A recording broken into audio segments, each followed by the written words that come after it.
I want to tell you why some money decisions feel smart, but end up hurting you and your whole community in the long run.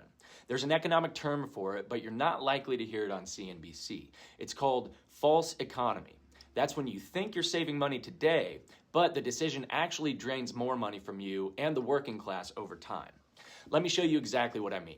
Where I live, people drive upwards of 60 miles one way to shop at Walmart because the local grocery store is more expensive.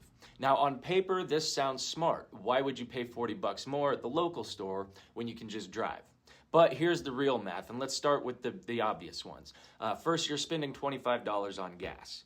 Second, you lose 2 or 3 hours of your day. Third, and most importantly, every dollar you saved is now gone forever, straight to Bentonville, Arkansas. Meanwhile, when you buy locally, that money recirculates. Grocery workers spend it at local restaurants. Those restaurants sponsor Little League and marching band. Taxes stay in the community, funding schools, roads, and first responders. That's called the local multiplier effect. Every dollar turns into several dollars when it stays local, and it disappears when it doesn't.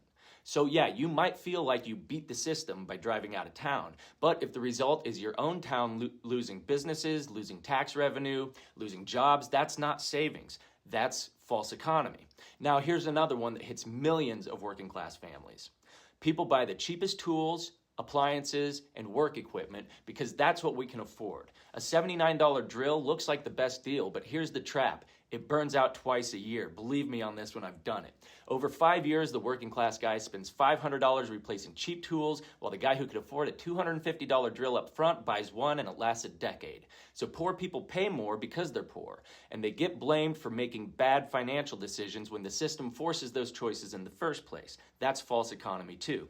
Fast fashion. These are cheap clothes and apparel that fall apart after a couple washes, and it's cheaper to replace than repair. And the worst part? Politicians and financial gurus love to lecture the working class about being smart with money while ignoring the reality that the system pushes us into short-term choices that cost more long-term.